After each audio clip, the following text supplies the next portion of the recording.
What up, Bulls Nation? We've got a live CHGO Bulls podcast coming up for y'all right around the corner. On today's show, Chris Herring and ESPN breaking down the Eastern Conference into tiers. Which tier did the Bulls land in? We'll discuss that, plus major summer league preview. Bulls' first game is tomorrow night. Right around this time tomorrow, we will be, knock on wood, air travel, touching down in Vegas to cover it from Friday to Tuesday. What will Noa Essengue look like? How much will we see of Matas? We'll talk about it next.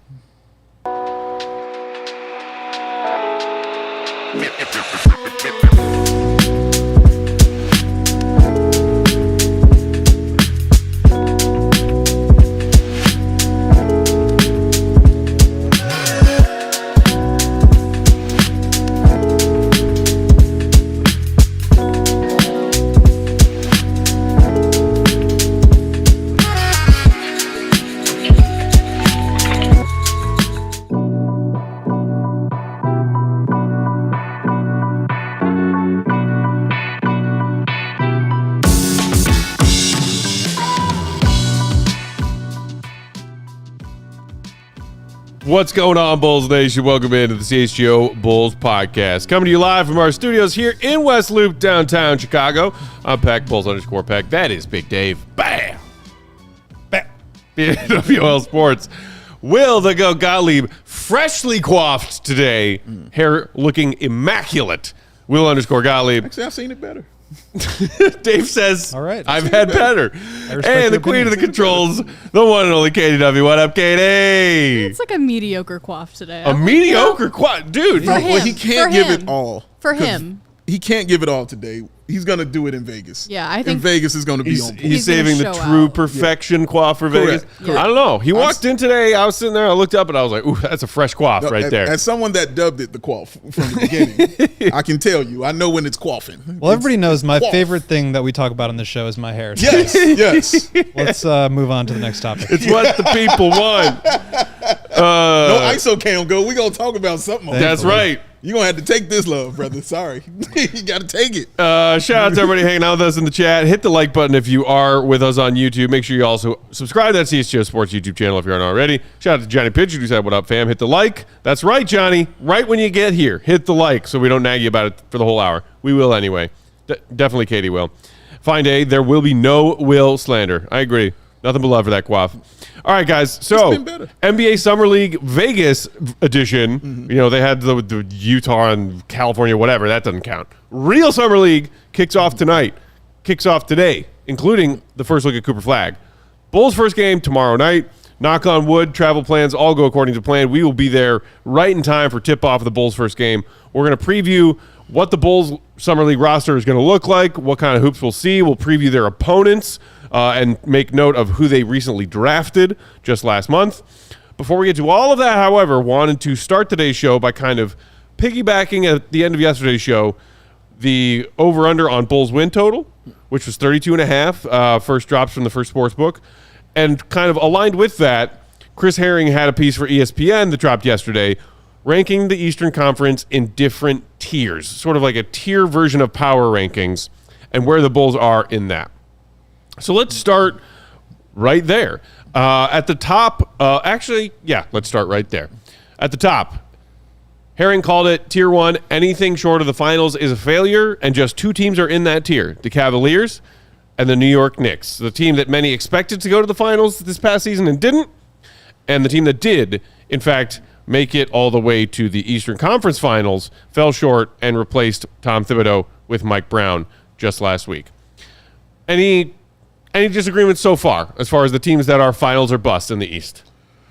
No, not really. I think he kind of got it on point. I mean, obviously, Pacers are in the tier by themselves because of Tyrese Halliburton. So, no, I think it's fair. Knicks are where they should be. Cavs where they should be. Magic, that's interesting because they haven't proven it. They have the players, they have the horses and all those things, but it just hasn't really been proven on the stage. So, you know, putting them there is, I'm not mad at it, but I can understand it. But yeah, that would be the only one I would say. Can you throw the graphic back up, Katie? So yeah, that tier 2 is Magic, Hawks, and Sixers. Teams that are, quote, on the cusp after reloading, as Herring described it. Well, actually, the Hawks, too, I would. I mean, dude, the Hawks, like, nobody, I think, talked about it as much as some other big teams making big moves. Yeah. The Hawks made some subtle but really strong moves to try and improve their team this offseason. I think they may have won the offseason. I think they had an incredible they got Porzingis for basically nothing. Yep. They moved back from 13 to 23, drafted the guy they wanted in Asa Newell, and picked up an unprotected first-round pick from the Pelicans. And also also probably going to be a top 5 pick next year. Nikhil Alexander-Walker on the mid-level, right? Yeah, I mean, I thought they did an incredible job to bolster their rotation, to add shooting, defense, and they're a young team. Like, those guys are going to get better together around Trae Young. So I really like them. I think they're definitely them and the Magic, I think, are in a tier where it's like the ones who reloaded and haven't proven it yet, but like certainly could be top 4 seeds, if not higher. I think the Cavs and the Knicks should be at the top just based on the history, but there's always teams that take a step forward and there's always teams that take a step back. Sure. And so this is more out of respect of what they've done last year. But to me, like, the Hawks and the Magic should be in that same category as far as how they actually play next season. Yeah. I thought it was... Go ahead, Dave. You cool with the Magic? Yeah. Okay. I mean, they're going to be unbelievable next I year. would call that a team on the cusp. And, paid big. They're young stars on the rise. They did. But, I think that is definitely a team pointing up. The Sixers interesting to me in that category of teams on the cusp after reloading. I wouldn't call anything the Sixers have done in this offseason reloading. Like, Embiid's still here. Will he play? Will he not? Paul George, what's going on there? I do love the Edgecombe pick for them. Obviously the big story on draft night, they passed on Ace Bailey. He falls to Utah at 5. Edgecombe in the preliminary Summer League action has looked awesome.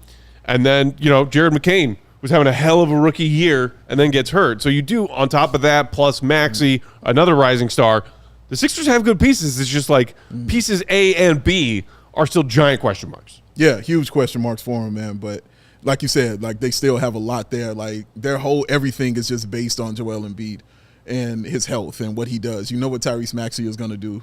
You're pretty sure about what the young man, the rookie who got injured. You know what he's about. He was showing out that rookie season. So that's a great pick for them as well. VJ Edgecombe fits in anywhere. Like, doesn't matter what team he was going to go to. He was going to fit in. And he's a gamer for sure. Like, that dude's a goon. and I really like that about him.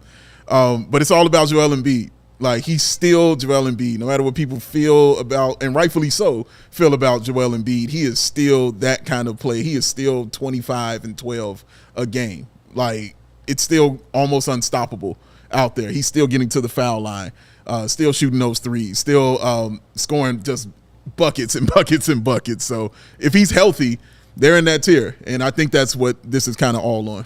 Just putting it on the health. And like, yeah, I mean, it's Embiid's health, but it's also Paul George. Like, he had a career worst season, 16 points, 5 rebounds, 4 assists, down almost 6.5 points per game from last season. Just didn't look like himself at all, played 41 games. Like, I think they're just going to be better than they were last year because they're not going to have this like draft pick, top 6 protected, top Sixers, like hanging over their head the whole season. I think they're going to be going for it. And all indications are that Embiid is healthy, should be ready for training camp. We'll believe it when we see it. But I just think the talent there is like too much to have in that bottom category again when there isn't any like clear injuries that are already on the board. You know what I'm saying? Like, we're not expecting Embiid to miss a year just yet. We are expecting him to miss some games, but like he should be healthy. And so you have to factor that in. Yeah. Has to be. All right, so tier 3, according to Chris Herring in the East, includes the Celtics, Pistons, and Bucks, which he describes as long shots with pedigree and upside, or desperation dressed as hope. I think you could definitely include Celtics and Bucks in the long shots with pedigree. They are teams with pedigree, but given various injuries, obviously with the Celtics it's Tatum, with the Bucks it is the injury and then wave and stretch departure of Dame Lillard. Yeah. Long shots to be legitimate contenders to make it all the way out of the East this upcoming season. And then the Pistons as well in there, sort of similar tier to, I would say, Orlando. Young teams, young stars on the rise, and have recently started making themselves known as playoff teams in the East. Yeah, I don't agree with the wording, but I don't know what other tier you would put the Pistons in. Right. So That's Unless exactly you wanted where to they put them in belong. tier 2 of teams on the cusp. Exactly, and you're not putting. I'm not putting them there. They're still a step away, or maybe 2 steps away from being there. And who knows? They might take both of those steps this season. Who knows? But no, 3 is exactly where they should be. The Bucks have Giannis. They will always be a tier 3 just as long as that dude is there. So if you got other pieces around him, like whether you interchange them or whatever you do with him, he's there, you've got a shot. That's the bottom line of it. The Celtics, yeah, they still have a shot, even without Tatum.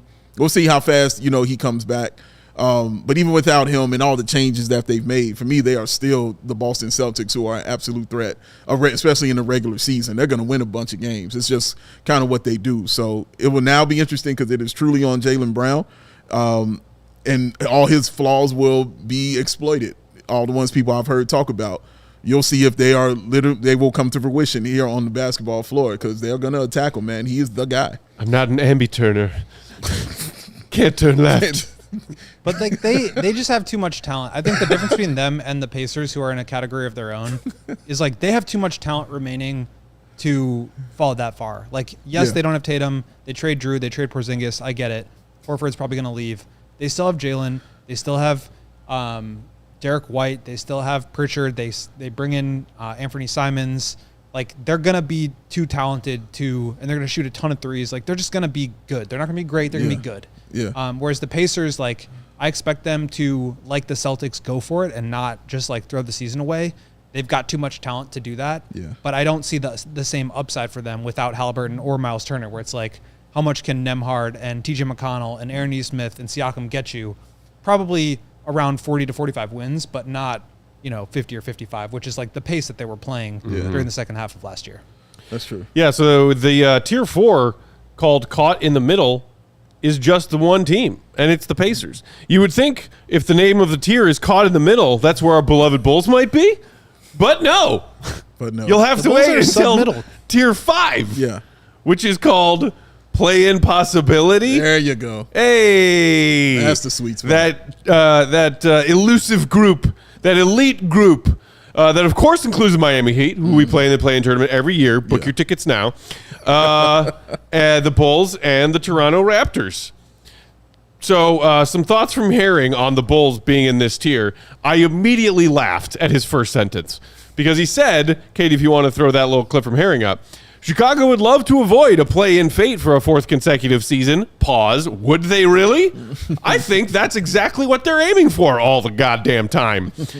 I call BS, Chris Herring. Pay closer attention. They don't want to avoid it. That's what they're aiming for. Steer towards it. But it looks like the majority of last season's group will be back heading into 25-26. The biggest decision left for the Bulls is the restricted free agent, Josh Giddey, and the kind of contract they want to offer, given that almost no team has the cap space to offer him the money he's seeking. You could edit that to not almost no team has that money.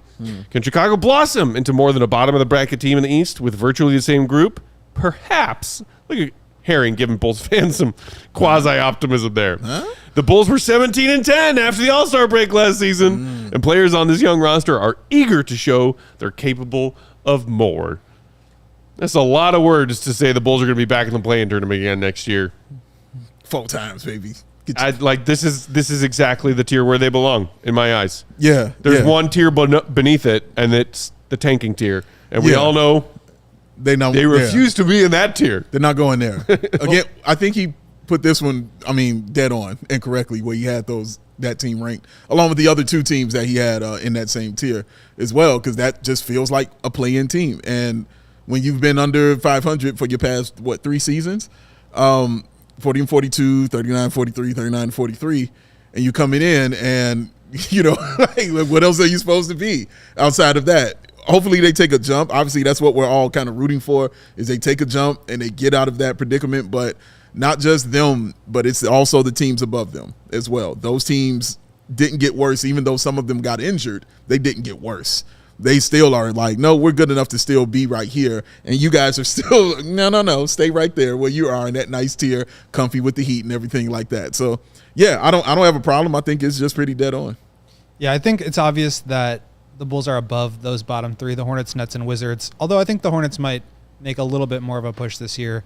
But I think what's interesting is like where do they factor in within that tier, and maybe we can talk about that after the break. Dysfunctional in the comments. Retooling tier? Denial tier? Maybe lost in the sauce tier? How about real tears? Oh my God. Let's keep coming up real with tier salty names. tears We'll out of my knock out eyeballs. We'll knock out a couple ads here. We can come back to wrap up that combo and then dive into our Summer League preview. Hit the like button while you listen to some ads if you haven't done it yet. Like. Zula.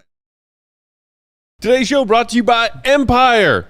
Just like your favorite team needs a home court advantage, your home needs a home floor advantage. Empire has flooring experts, dedicated flooring professionals who focus on flooring every single day. Those big box stores, they might have a flooring department, but the person helping you with flooring, parentheses Biff, may have been doing sinks yesterday and could be stocking the light bulbs tomorrow. You never know. But with Empire, it's always flooring experts. Pick the right flooring and the right colors for your space with that great feature where you can use the Empire showroom in your own home with your phone to see what different flooring options look like. Schedule a free home estimate today because some things are just better done at home, and Empire offers that for you. CHGO listeners can receive a $350 discount when using promo code CHGO. You heard that right, $350 with promo code CHGO. Restrictions apply. Visit EmpireToday.com/CHGO for details. 588-2300-DAVE. Empire. Today. Stoyo today.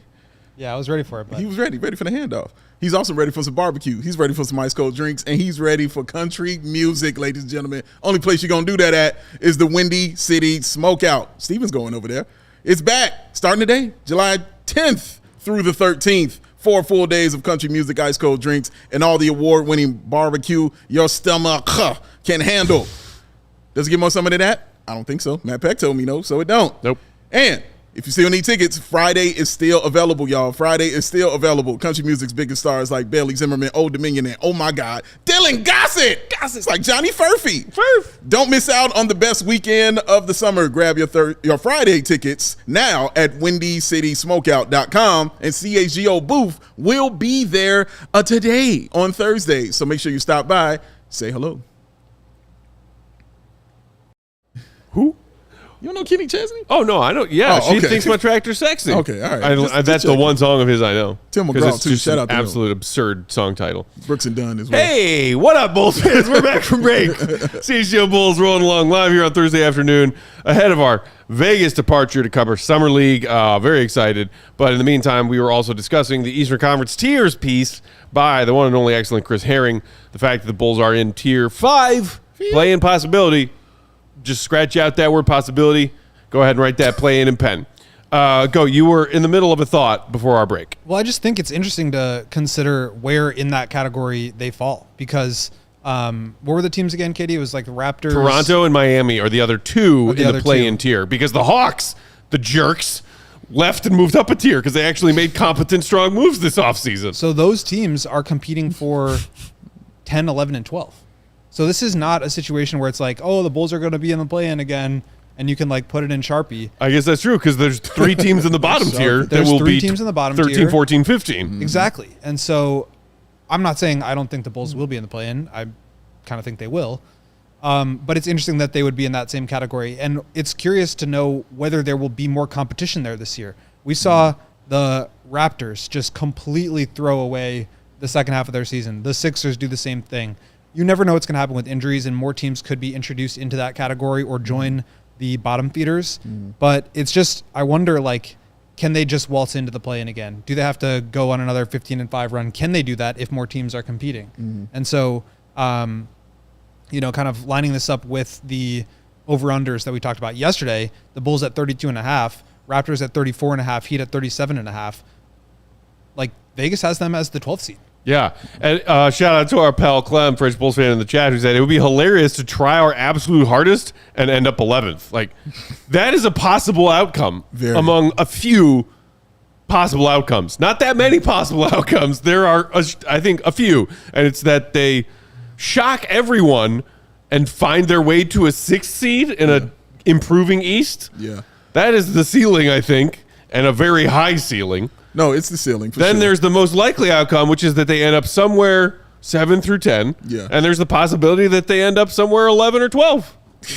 And I think it's like, there's a real chance that, like, Giannis gets Yeah. hurt for 25 games and the Bucks just completely bottom out. The Pacers, like maybe Siakam goes down, maybe Nembhard goes down, and like they just cannot compete. And so maybe the Bulls get like vaulted up a rung in that way. Mm-hmm. But if you're thinking about the Bulls as one of the few cap space teams in the league in 2026, like it would be a bad look to not be an ascending young team that you could sell yourself to free agents. Like if you're like if the Bulls follow the path of the Pistons this year, where it's like they made the playoffs for the first time in years, they had a fun series against the Knicks, the young players are looking promising, they're maybe like on the ascension and you have cap space, that's like, okay, let's get a veteran in here who can help like push us into the top 4. That's like a real possibility. But if you're, 10, 15 games under 500 at the trade deadline and they finally move off of Vooch because they want to go the other direction, like this is a good year to be in the top 10 of the draft.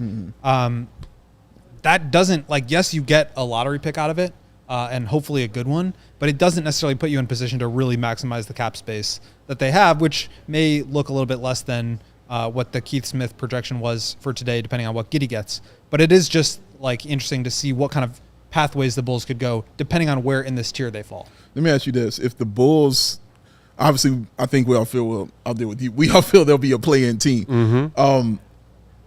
If they finish in, as far as the seeding goes, though, what were they this year, 9? They were 9. If they finish 9 again, is that a disappointment? Well, Depends who you ask. I don't I'm think asking so. Mark Eversley was very careful to say, we don't want expectations Okay. after the deadline. Like, they don't want to hurry things up. They don't want to, put any undue pressure on their guys to take steps forward. They don't want expectations. They signed their contract. There's no reason to accelerate things. So I think they'd be more than happy with that. The question is, who are they better than to get to 9th? Like, if you look at that thing again, of just what the teams are, they're not better than the Cavs or Knicks. They're not better than the Magic, Hawks, maybe the Sixers, depending on what happens there. I don't think they'll be better than the Celtics, Pistons, or Bucks, depending on what happens with injuries with them. Same with the Pacers. I think the Heat are better than them, and I think the Raptors could be too. As much as I think this is a play-in team, it also would not be crazy to me if they finish the 11th or 12th seed with 35 or 34 wins. I'm picking them to be the 9th seed with 39 wins because that's just what I'm doing until anything changes. The end of time. But I think the 9th seed or the 8th seed is the top of the potential outcomes, and the 12th seed is the bottom. That's the range, and I don't think it's out of the realm of possibility that they just missed the play-in entirely. Yeah, that's true. I think it's really striking that on those tiers lists, and we've known this for a while, but to see it in writing, I think, is really kind of jolting. How far above the Bulls, the Pistons, and the Magic are specifically. Because my entire adult life as a Bulls fan, they haven't been above the Bulls. They've been at the same tier or even below. So to see them so far ahead and to see the Bulls in the exact same spot, we've known this. This is not news, but it is jolting to see it in writing. Yeah. To know that you're closer to the Hornets than you are to the Pistons. And that hasn't been a thing for 20 years. Especially the Magic, who... That's where I knew you were going, Ghost. The reason, or they initiated their rebuild as the Bulls accelerated theirs. By trading Vooch to us. And the Bulls, who obviously tried to take steps forward, have had less playoff success over that same period of time than the Magic, who have made the playoffs twice. So... yeah, I mean, I think it just speaks to how it's easy for, I think, a lot of casual Bulls fans to look at the outcome of the play-in and think that's an exciting game and, be happy or at least understandable about the result and where things are headed. But at the end of the day, it's teams are bottoming out, they're rebuilding, and they're lapping the Bulls. And the Bulls are just staying in place. And that's why we call it the treadmill of mediocrity, right? You quickly descend to the bottom, and then you hit on the draft, and you quickly ascend back up in the ranks. And maybe you don't get all the way to the top, but that 9, 10, 11, 12 in the Eastern Conference range is the last place you want to be, and that's where the Bulls have been every single year. Some people would call it the sweet spot, Goat. Just depends. Fine Day in the chat said, we're only going to get better if some of these teams, we're only going to be better than some of these teams if Buzelis has a huge jump and P. Will actually starts breaking out. Don't do that. Modest big jump. Yes, that part of your comment I agree with. I'm hanging a lot of my remaining hope on as a Bulls fan. Insanity. That too, on Modest becoming a star in this league. he will. I think he's aged past and number of games played his way past being allowed to use breaking out as a term. It would just be a dude in the NBA who's getting paid well to play in the NBA, playing basketball better than he has before. Yeah. That's not breaking out. That. No, I had nothing to add to that. That's it. Yeah. So with that, we can now shift gears and start talking Summer League. The wait is nearly over for us. We are heading to the airport tomorrow, heading out to the desert to catch the Bulls games. Game one of which is tomorrow night. I believe it's a 5 p.m. Pacific tip-off, so it'll be 7 p.m. for those of you here in Central. And that first game is against the Toronto Raptors, one of their fellow East-tier play-in teams. Quick reminder, a lot of you Bulls fans who wanted Colin Murray-Boyles, a name we talked a lot about leading up to the draft, he ended up going 9th to Toronto. So we'll get a look at Colin Murray-Boyles. They also had what I think could end up being a second-round steal, the Florida talent Elijah Martin, who they took at 39. I think Toronto had themselves a pretty solid draft night. I was never super high on CMB, but we'll see what that looks like. What are you guys excited about in this particular matchup with Toronto? Because, you got some young draft talent in the front court here. I mean, it's all about CMB, who I'm watching on the Raptors. Like, I wasn't high on him either. Doesn't mean he can't play. The dude can play. And I'm interested to see how they use him and utilize him in this summer league kind of offense, because obviously, guys, it won't be the same in the regular season for him. So if it's any time to show what he does best and put him in the best position to succeed, it's the summer league. So I'm curious as to what they feel that is for Colin Murray-Boyles. So I'll be watching that for sure. Just to watch the matchups also as well. Like, who's he going to be defending on this team? Is he going at Matas? You know what I mean? Is he going to be with Essengue? Just depending on who he's going to defend. I'm curious to see that. Obviously, I'm looking at, Matas and everything else on the Chicago Bulls, but I'm just looking at the flow of the game, because this game one, I don't expect, any huge kind of breakouts or anything like that. It'd be cool to see, but I don't expect it. So I'm just kind of looking at the flow of the game and how it goes and who looks more comfortable out there and who I think will be more comfortable or not as the summer league goes on. Yeah, they've got a couple of interesting players on their team. Jacoby Walter was a top 22 pick, I believe, from last year's draft. Jamal Shed, another rookie who had some good moments. Jonathan Mobo, another player who just got a ton of opportunity down the stretch and played well. Colin Castleton has had a few cups of coffee in the NBA. Ulrich Stromschi, another guy that they took last year. So they've got a handful of players that I think have NBA experience. None of these guys are future stars, but they have a roster full of NBA players. Yeah. And so it'll be a good thing. Yes. It'll be, and that's not super common at Summer League. Yeah. So Yeah. It'll be a really good opportunity to see what Matas and Essengue are capable of against real defenders. These guys are good defensive players. Colin Murray-Boyles, I think, was probably the second best defender in this draft class, and he'll probably line up against Matas or Essengue. So I think that'll be really fun to watch and just get a sense of what these guys look like against real competition. Saturday, gentlemen, is the Bulls' next game. They got a back-to-back to kick things off Friday, Saturday. And another team that is just right there in the same boat as the Bulls, just kind of like what the Raptors have been up to recently. Not much of anything, but not too bad.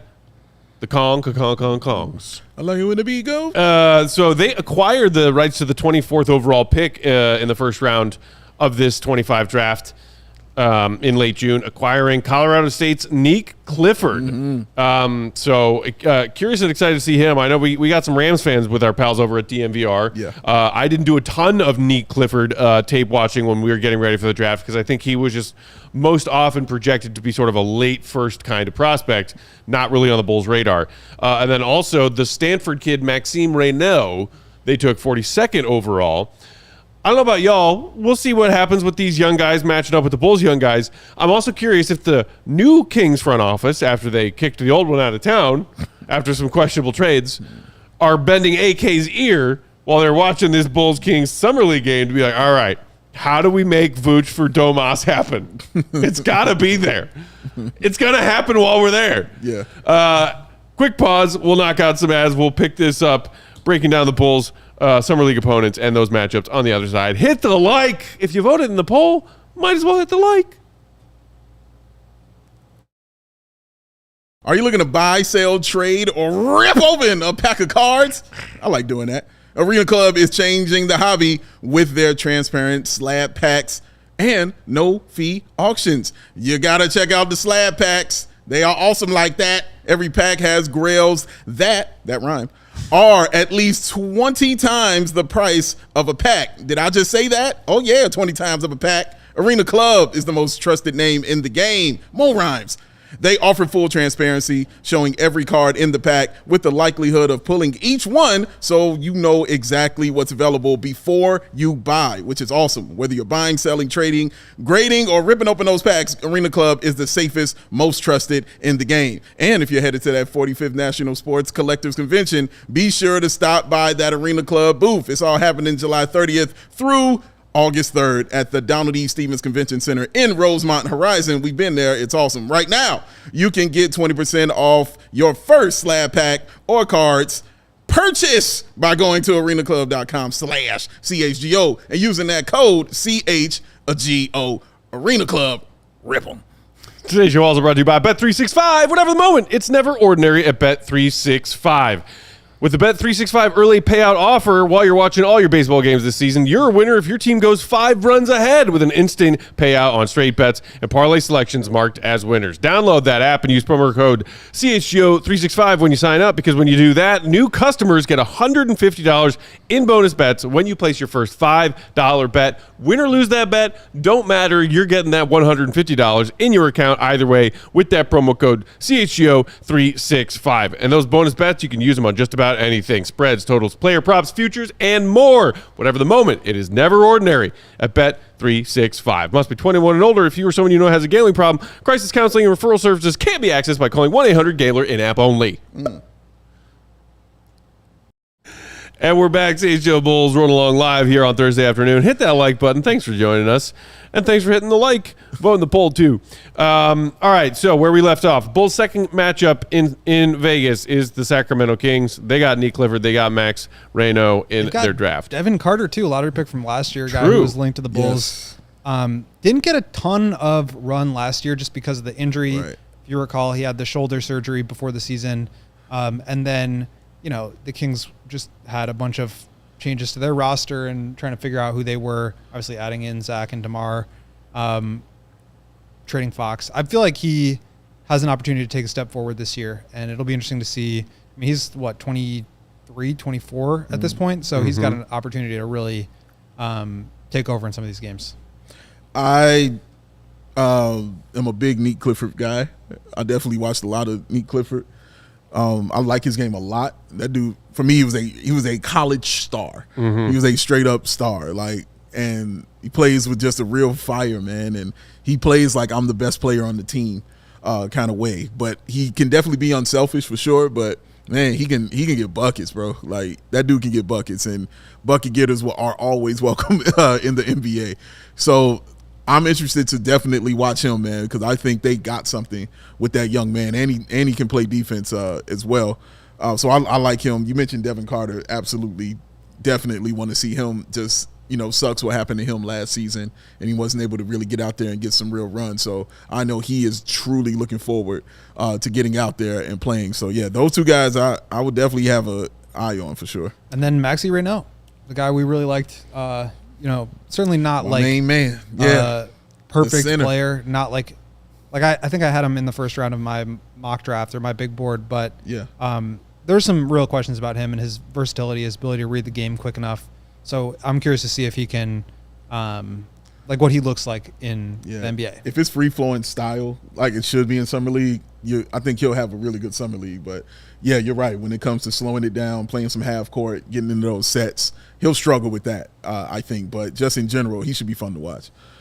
And then the last one on the Bulls' schedule, they will play at least a fourth game TBD, depending on wins and losses and the rest of the things as they make their playoff brackets for Summer League. But Monday, they're taking on their Central Division foe, the Indiana Pacers, who did not have a first-round pick in this year's draft. They did, however, acquire the rights to Cam Jones from San Antonio at pick 38 in addition to using their own pick on Liberty talent Taylon Peter at pick 54. Don't know much about Peter, but I do know that Jones, you were just, talking about college stars in Nate Clifford, Dave. Cam Jones was a bona fide star, especially the back couple years. He is a 4-year Marquette guy, which I'm sure is, music to the ears of some old school NBA scouts and front office execs. But in his senior year specifically, he went to nearly being a 20 points per game scorer and saw his playmaking role increase to a 5.9 assists per game tune after never averaging more than 2.4 in each of his in any of his previous 3 years, freshman through junior year. He also finished college with shooting splits of 47.5, 36.6% from 3 on 6.3 attempts per game. Not elite at the free throw line, but still just a serious talent at the guard position who could give the Bulls some headaches if they're not super focused on defense. We'll see. I mean, and it's funny to say super focused on defense in Summer League. It's Summer League. So, some headaches will be had. Right. Yeah, absolutely. And they've also got your boy Johnny Furphy. Main man, brother. First getting some Summer League tick? Yeah, and I imagine he will put up The some sun will numbers. shine brighter. So, and then also Quentin Jackson, who was on the Bulls briefly on, I believe, an Exhibit 10 a couple years ago. But yeah, not as much like high-level talent on this squad. You just said Furphy and said not as much high level. Not as talent. much. I don't Not know as what you're much. talking- Okay, all right. I just cannot wait for Big Dave's booming voice in Little Cox Pavilion to be freaking out anytime Johnny Furphy does something. Oh, you're going to hear the name. It will be it's ringing. Coming. Oh, it's coming, baby. The Furfinator. So there it is. Raptors, Kings, the back-to-back Friday, Saturday. Pacers on Monday. We will be out there in Vegas for all 3 of those games providing coverage. We're going to have live shows Saturday, Sunday, and Monday. So Saturday, we'll partly break down the Raptors game and then preview Kings. Sunday, we'll break down Kings and preview Pacers. And then we're going to do a special delayed Monday show after the conclusion of Pacers Bulls Monday night and treat that as sort of a Summer League version of postgame. So with that, let us now get to, we've covered their opponents, what we are excited about when it comes to the Bulls and our Summer League trip. Obviously, maybe not obviously. I haven't seen y'all's lists yet. We each made a list of our top 5 things we're most excited about at Summer League this year. Could be Bulls, could be otherwise. Is Noa Essengue not number 1 on everybody's list, Katie? You don't know off the top of your head? Not number 1 on mine. This is Not number 1 on mine either. Okay. Wow. So I had Noa Was he Essengue. number 1 on anybody's list? Yes, mine. Because they just took him with the 12th overall pick. The one that and matters. I want to get my first up close look at this kid. Do you then want let's take a look. to look at yours first? Yeah. Sure. Okay. Yeah. Let's take a look at my list. It's real simple. Noa Essengue, number 1. I hope he's playing a bunch of minutes in every single one of these games. I assume he's going to be starting. Yeah. Why would he not, right? Matas started last summer, right? Yes, absolutely. He started. So he'll I'm probably start. mostly curious, especially, and there you see Matas is my number 2. Don't know if he's going to play much more than maybe just 1 game. I hope he does. I'll understand if he doesn't. Yeah. But in that 1 game, if it is just 1 and done for Matas, seeing those 2 on the floor together, and I know, just like we always say, parentheses, it's only Summer League, but just seeing that combination of size and athleticism between those 2 guys, ideally running the floor at times, ideally Matas being a primary on-ball creator at times, and Noah fitting into that in a variety of ways, off-ball cuts, are they going to do some pick-and-roll action between those 2? Yeah. I would freaking love to see that. So that's why they're right there easily my numbers 1 and 2. You freaking love Yes. Man, he said Matas that. and Noah pick and roll action. Yeah. Love. Also, I want to see what Noah's screen setting game is like. I watched, some of it in his YouTube scouting reports and highlight packages and stuff, but Okay. it's a lot harder to set good screens in the NBA if you're that wiry. That's a very fair point. Let's finish the rest of your list though, sir. Rest of my list? Yeah. All right, what else we got? Okay, so this is Saturday, I think maybe afternoon before the Bulls tip off Saturday early evening. It's the biggest game, I think, of Summer League this year. Yeah. Cooper Flagg and the Mavs taking on number 2 pick Dylan Harper and the Spurs. Yeah. You got the Texas NBA teams rivalry. You got the numbers 1 and 2 pick going head to head. Yeah. That is box office right there. No, you're right I know about Coop's that. playing tonight. I can't remember who the Mavs are taking on tonight. But That's their second game. Cannot wait to see it. Yeah, that should be fun to watch, man. Definitely. So get there. Hopefully, get a seat because That one's going to be tough. But that one's, of course, going to be Thomas and Mack, which is the larger arena yeah, with so more seats. You might be up top. They shove the Bulls into Cox Pavilion every year. Well, not shove, but place them where they should be. Exactly. Like, I think there's some shoving involved. No, they're like, you know where to go. Right this way. Rounding out my top 5 of things I'm excited about for Summer League. Love, of course, seeing obscure jerseys around Summer League. It is elite. The kind of it makes you remember that player was a player, and that player played for that team. However briefly, over under 2.5 Tyrese Thomas jerseys. Oh my goodness! Did we see any before? I hope. I feel like I see at least one every under. year. Okay. If it's over 2.5, I'd be excited. I mean, on Tuesday, people will figure out how much I used to love Tyrese Thomas. will we see a Johnny Furphy jersey, Dave? Or at least plethora. In addition to the Furphy. one that you Dave's will be gonna wearing. You'll see him in his jersey. You feel me? At the max. And honestly, I could have put my number 4 as tied for 1, but I am very excited for Katie and Emma slay Vegas. Meaning you want to see them slay Vegas? Yeah. Okay. Just like I want to see Katie and Emma take over Sin City. Okay. Dominate Vegas. Dominate Summer League. Okay. Being the queens that they are. All right. Because this is each of their first times coming on board the CHGO Summer League crew. And I can't wait. And also, they both work so damn hard. Sure. Every freaking day, every week, every month. And yes, we will be working hard in Vegas, as always, providing great coverage and content for y'all. But then there's also everybody's in Vegas for Summer League, work hard, play hard factor. And I want to see them be able to enjoy that a little bit. Okay. Because, Vegas and gambling and such. They'll find a way, I'm sure. They'll slay, without a doubt. If they need encouragement, we will give them encouragement. No, I think they'll be fine. I think they got that covered. I think they got it covered. All right, what's the next one? Who's next? Let's go in order. Let's go down the row. Big Dave. Matas number 1. Number 1, baby. I love to see Matas. I want to see Matas. I told you, I just want to see him dominate. I just want to see him ball out. Even if it's just one game that he plays, I want to see him ball out. If he doesn't, I do want to see some growth in his game. Something he was working on that I didn't see in the previous season or even in the previous Summer League. A few dunks would be great, and things like that. But, yeah, I'll definitely have both eyes directly on Matas Buzelis, without a doubt. I should say all 3 eyes focused on that young man, dog. I'm looking at Matas Buzelis, without a doubt. What was number 2? Number 2, I think Bulls Nation. Bulls Nation. Embracing Bulls Nation. Yeah, dude, I love seeing them, bro. It's beautiful seeing them, man. And how they come out, like you mentioned in the Bulls jerseys, they come out. Tyrese Thomas jersey. Yeah, I'm here for it. I love seeing them represent because no matter Victor Kriapa jersey, man, no matter what the team is doing, no matter what they're going through, Bulls fans are Bulls fans. They're still showing up, and they're showing up. And then the love that they show us when we're there. You know what I mean? Yeah, I'm all about that. So yeah, I would love. I'm very excited to see Bulls Nation hear their takes. You know what I mean? What they feel about this team. Yeah, man. I'm excited for him. It is the best. I'm excited to see I thought about including it on my list, but I was like, I know Big Dave's definitely going to have that on his list. Yeah, I'm excited, bro. I'm excited to see him. Number 3, Essengue. Yeah, Noa Essengue for sure. I think why he wasn't number 1 is because for me, Matt, I know he's a project.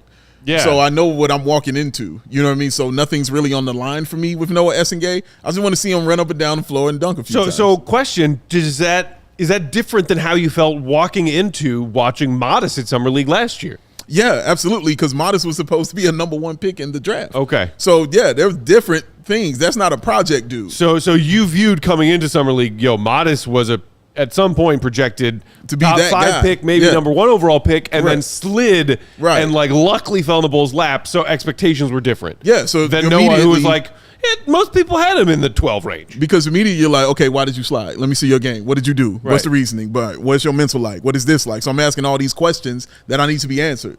Like you said, Essengue being right there where most people projected him to be. Yeah. Okay. Thank you for being there. I know it's going to take you 3 years at least to get to that level. It's cool. It's going to be cool to watch him. Obviously, that's why he's number 3, and just see his game. But yeah, it's not. I don't have a lot of stakes on him, man. Stakes aren't high on Noa Essengue. Shout out De La Soul. What's number 4? Number 4 is the ALLCITY crew. Oh, ALLCITY crew. Yeah, man. Seeing them. DNVR crew. The DLLS crew. Our guy RG from the Paris Yeah, trip. man. Oh, my main man. My BFF Main of man, Denver. Love RG, bro. So, no, just see Adam as well. Mars, I think DJ will Eric's be gonna be there. there. Yeah, man. I think Dev's gonna be there. Yeah, Dev will definitely be in the building. Might have a Steinlein and Tim Legler. Dude, Yeah, we're all trying to that. coerce some Steins and Legs to come hang out with the Steins and CHGO crew Legs. for at least a minute here or It's there. a great podcast. But I think so. Legs is going to be busy. They got him on in one of the broadcast teams Yeah. for Summer Fun League games. this year. Yeah. Which also, by the way, dude, shout out Legs' coverage, his work with ESPN during the NBA playoffs. Just Fantastic. like unparalleled, I think, when it comes to NBA analysts. Yeah. Doing that gig through the playoff, like he's just so freaking good. So Yeah. cool that he works with us sometimes. Yeah, it's awesome, man. But yeah, ALLCITY crew, I'm just very happy to see. I'm always happy to see them when we go out to Vegas. Espo's going to try and talk us into a Bradley Beal trade, even though, dude, that ship has sailed. I was talking to the homie Emma Clark yesterday. She told me she wasn't going to be there. I was sad about Emma's that. not coming? Yeah, she won't be there. I was so sad. I called her the other day. I'm Yeah. like genuinely depressed. If we That's had not two right. Emmas who rock in Vegas Summer League at the same time, the world would explode. Yeah, and we're that's bringing true. our awesome CHGO Emma. That's true. So Which is what Emma Clark said. She was like, "Well, that." I was there like, can "Yeah." be only one. But yeah, that's the homie though, man. I Like it. I'm gonna miss Okay, her. now explain to me your number 5, which I believe Sure. I saw is Mark Eversley / Cedric Coward. Well, yeah. Well, I'll explain the last part first. Y'all know I love Cedric Howard. I wanna see Yes, him of play. course. Yes. So if I can sneak out and watch Cedric Howard hoop, I'm Okay. going to sneak out and watch Cedric Howard hoop. Okay. So I want to see him play, and plus he hasn't played at all yet because of a nagging Right, injury. the injury. Personally, I just think they're holding him out. You know what I mean? Like, nah, we want to show everything at the summer league. So yeah, I'm excited to see Cedric Howard. It's not a secret. So, but Mark Eversley, every year I've been at summer league, I've had a conversation with Mark Eversley. Flex. So I'd like to do it again. Like every time we run into each other, I don't know how or why, but it just happens. We happen to run into each other. We stop, just have a quick conversation, talk real quick, and maybe we took a picture, I think the first year, but I do yeah, recall man. that, yeah. Yeah, man, but he's just a good dude to talk to, and I like having a Especially conversation. on the with heels him. of him taking now, again, a more public-facing Yeah. role, Yeah. being the front office's spokesperson on draft night. Exactly. So yeah, if I see him, I'm looking forward to being able to see him. So it was like, so it's a tie for 5th. You wanted to Yeah. squeeze both of them in there. For sure. I was like, is this about like yelling at Mark Eversley because you didn't do everything you could do to, if necessary, trade up and draft Cedric Coward? Like, I got a bone to pick with Eversley about Cedric Coward. See, this is why the running joke was, I was your security at Summer League for these reasons right here, dog. I did think about also including on my list using all self-constraint to not knock Gar in the face if I see him in the men's room. Oh yeah, we did. Dude, I've yeah, I seen remember Gar in that. the men's room every freaking year. I see Gar every year. I don't know why. I remember on our first year getting on the flight, I had like a 15-minute conversation with him talking about Vegas and him being out there and excited. And I told Matt who I was talking to, and Matt was ready to go choke That this is man. So that yeah. is self-constraint and willpower, ladies and gentlemen. Yeah, and a felony. So he doesn't want to go to jail in Vegas. So What yeah. I can find Don't do that. I can find a ski mask or something. and 115 degrees. All right. Good luck with that. Yeah, somebody just said in the comments, "What about the Heat?" That is not on anybody's list, I don't think. Yeah, It's on my nobody. list of least favorite things. Yeah. All right, go. What do we got? What do we got? Number 1, the How Summer did League you all Adventures. forget what was on your lists? Are you serious? I made mine Jesus. hours ago. Yeah, for real. Hours. Like, It's been several hours. as soon as I write it down and send it, it's out my brain. Summer League Adventures. Okay, I was thinking Matas and Essengue should be number 1, and then I was thinking actually Summer the League coolest thing that Adventures. happened at Summer League last year was when we went to that Call of Duty Expo thing. Yeah. And we got to interview Flex. Matas, and we got to go chill with Steve Aoki and watch And Paul George. Paul George and watch like a preview of the new Call of Duty game. Yeah, that was cool. Running into like executives, teams, players on the casino room floor. Signing NDAs. Yeah. And so like to me, what's always fun about Vegas is like the opportunity to meet people, network with people. Yeah. Like just the whole NBA world is there. Yeah. And like there's maybe that's the only time that it happens like that. So True. to me that's always the most exciting. Just like not only being able to be in those conversations, but to just see like who's talking to who, Yeah. who's watching games with who, Right. how do how Big- are teams like operating in terms of finding those diamonds in the rough that they're looking for. I just think the fact that everybody's there in one building, maybe one year they all go to like the Grateful Dead concert at the Sphere. Maybe it's, Billy went, right? Yeah. I believe. A bunch of people did. He absolutely did. It's BSB this year. Yeah. And I just think that element of Summer League is always the most fun. And like, that's what I'll probably remember. Even just like, we got a chance last year to sit down with Mark and AK in their suite and talk with them for an hour. Just me, Darnell, and KC. And like, that was an incredible opportunity for us to like pick their brains a little bit, understand where they're coming from on some of their decisions. They doing that again this year? I don't know what the plan is in terms of like, we don't have anything scheduled in terms of interviews, whether it's like off the record stuff like that, or whether it's like getting Matas on our show, which is what we did last year. Hopefully we're going to have some cool interviews and things like that for you guys. Nothing on the books yet. But to me, that's always what makes Summer League special. It is very cool. I mean, one of my highlights last year was just like walking around the concourse and saw a very tall person. You're always looking for height, right? When you're walking around the concourses to see like which NBA player, current or former, is the. We spotted Mike Miller, tracked him down, and Big Dave just went and had a quickie interview with Mike Miller, talking to him about Billy Donovan in the Florida days, and like just so cool. Like Joey was just shooting it on his phone or whatever, and I'm just like, Big Dave just sitting here talking to Mike Miller, like a freaking NBA legend. Like these are the things that just happen in Vegas. Summer League, man. It's awesome. Cool. And then number 2 and 3 was Matas and Noa. Essengue. Okay. And like, to me, I've kind of said this a couple of times now, but like, if you are on a star trajectory, especially if you are like a player who can like create his own shot, you show that in Summer League. Like, I want to see Matas score 25, create some offense. I'm not saying he's going to do that, or I'm going to be disappointed if he doesn't, but like, to me, that's where you start to see some of those signs. And I just want to see what's out there. To me, last year, when we saw that first game, I can't remember who it was against. I think it was, I think they played the Pistons one game and the Bucks. Definitely played the Pistons for sure. Because he was playing Ron Holland. And he like didn't look great. But then the next game against the Warriors on Thomas and Mack, he was incredible. He was like hitting step back threes. He was like dunks, hitting side steps. Like, and that was like that. I've said this so many times last year, but it's like guys who are that size, who can handle the ball like that and create their own shot, are not common at all. And so like that's where you can start to see some of those flashes. And I want to see even more of that from Matas this year, because fair or not, like there's so much of the Bulls' future riding on him. Yeah. And like for him to be able to show that, again, it's not the biggest stage, it's not the best competition, but like if you are a player, you got to do that. You got to be able to do that. True. In your second year. And then Essengue to me is like more of a unknown. He's more of a mystery, and I just want to see what he looks like. I'm with you. I'm not expecting him to be polished or ready to go. I'm expecting him to run up and down, get some dunks, get out in transition, get some blocks and steals, and just be an athletic freak, which is what he is. And so I just want to see what he looks like against Colin Murray Boyles and Jacoby Walter and some of these other players that are NBA level defenders, to see how he compares physically against those guys, and can he operate at the same speed as them with the same physicality. I'm curious to see how that goes. Number 4, probably should have put this one number 1. I believe it was the same as yours, Matt. Yes. Vegas Katie and Vegas Emma. Yes. I'm just looking forward to that. It'll be fun. Like last year, we had Joey with us for the first time. That was awesome. Young Spathis. Obviously, he came with us to Paris, and so it wasn't the first time that we had a trip with him, but it was just so much better to have him there compared to the year before where we didn't have him. Right. And then, it's just like, it's always fun to like bring new people into the fold, and I think it's going to be Bring really new fun people to in. have both of them. Those post game, once the work is done, the shenanigans are always a good time. It's always awesome to bring new and more people into the shenanigans. And I also think like last year, Joey was just so overloaded with work that it was like hard to. I mean, we just did so much stuff, but I think with having Emma and Katie, we're just going to be able to get like way more behind the scenes stuff, way more game coverage, like better podcasts, better interviews.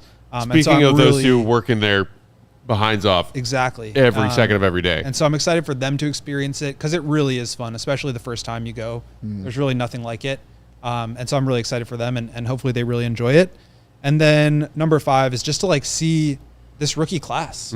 Obviously Cooper and Harper are first and foremost, but like I just spent so many hours like going through the stats on these guys, going through the film on these guys, trying to put them into the right spot on my big board, trying to figure out who is the best fit fake trades, all this stuff. Like, it's just fun to actually watch the basketball part. Right, and see like, them in person. Like we're here all NBA season long watching the Bulls every other night, whereas some people like our pal Ricky and others, shout out to the No Ceilings dudes, the NBA draft guys, like they dedicate all of their time to this, and that includes going and watching some of these young talents and prospects play in person, which we don't really ever have the time to do. That's true. I was like, hey, you want to take a quick trip down to Champaign, see these Illinois prospects who are projected to go first round, but like, so getting to see them up close in person is way different than watching their scouting reports on YouTube. So it's always cool to see that. And not just Harper and Flagg, like you said, but Ace Bailey, Edgecombe, some of these other, premier Cowards. lottery talents. And of course, yes, Dave. And then also Derek Queen also. Derek too. Queen. Yeah. And also the guys that were drafted like over the last couple of years who haven't really had a chance to make a huge mark in the NBA. Rob Dillingham, for example, today playing against the New Orleans Pelicans, 15 points, 6 assists. Like, it's just fun to see a guy that we had talked highly of in last year's draft cycle get an opportunity. Leonard Miller was another guy like from 2 years ago where he just like has not been able to play on a Timberwolves team that's made it to the Western Conference Finals the last 2 years. He scored 20 today. So I think it's just fun to watch some of these guys continue to try to make their mark and figure out where they kind of fit into the NBA world. And like, they know all the eyes are on them. We just talked about like seeing all the execs there, seeing all the players there. Like, they know that if they want to carve out a career, like, they need to make an impact at this stage. And again, it's not like the NBA Finals, but it's an opportunity for all these guys, and they know it, especially the older ones. And so it's really cool to just see how all these guys are being scouted and how teams are thinking about them and how they are thinking about themselves in their own careers. And nobody's taking it lightly because of that reason. So like you said, those older players are playing much tougher, much harder. Guys are playing for positions on rosters who are already on rosters. Yes. But maybe they want to move up on that. They're playing for that as well. So, everybody's just now out there just rolling the ball out and, playing a pickup game. Like, no, bro, they are competing. Our pal Fish in the comments had a question that I was also going to ask, which is, Katie, did you make a list? I did not make a list, just because I don't know what to expect yet. I've been to Vegas before, but I've never been to Summer League, so I did not make a list. If you had to name your top or maybe top few. My number one is to get as many likes as possible on the stream. Yeah, so I'm gonna need more of those. Looking forward to people hitting the like button on this stream and then on everyone after. And then, I'm just hoping for some chill time. That's all I'm really hoping for. Emma said to me today, what if we get there and you're even more stressed than usual? And I was like, okay, that could happen. It's very possible. So we'll see what happens. No, you're going to have a great time. Chill. I'm excited for Katie on this trip. Chill. It's going to be fun. We got a pool in the backyard. It's automatic chill right there. I mean, nothing like, shout out to our old friends at Circa and Stadium Swim. I wouldn't describe that as chill. That is the opposite of chill. It is sensory overload. Yeah. And it's fun in its own way. Now when you're in that cabana, baby. Those cabanas are chill. Necessary. Chill. But I'm looking forward to going back to the Airbnb route, having a big old house with a pool and backyard, escape the madness of the loudness of Vegas for a little bit in the downtime so we can chill. It's going to be nice, but then of course we'll get some crazy, and then we'll be at the Thomas Mack Center, Cox Pavilion, ending all the hours that we need to be to cover the Bull Summer League action for y'all. 3 games in 4 nights. Let's do it, baby. Shows every single day while we're there. We're going to have awesome behind the scenes stuff. So I'm really looking forward to it. I'm freaking excited. Katie, results on the poll. Let's see whose feelings were hurt the most. I'm actually really upset about this. So the winner of the poll, number one, the poll was, if our camera was stuck on one person, who would you want it to be? The winner did nothing. I choose darkness win. Yeah, the winner was none. Give me darkness. What did I tell you? All right, y'all. Hey. Second place was Dave. Congrats. The people want to stare at you on an ISO cam. I'm not mad at him. And then, even though my prediction was that Will was going to win, Matt came in second and Will came in third. And what does that tell you? Well, it tells you Matt know. is, animated and going to give you some craziness and throw It tells you the ISO cam should stay away from me. That makes no sense. I love ISO Goat. It is the best thing about this show. Give me goat cam all the time. Yeah, I think it's so much fun. We literally just asked the people, and they said they did not want that. They don't want that. Ask the people again, and or ask different people. They don't want it. I don't want it. Let's call it a day. Maybe they didn't understand the question. Who knows? Yeah, no, I demand a recount. I love you guys. Stop the steal or whatever they say. Stop the steal. Yo. I'm not going to Vegas. I'm going to the Capitol. I disagree.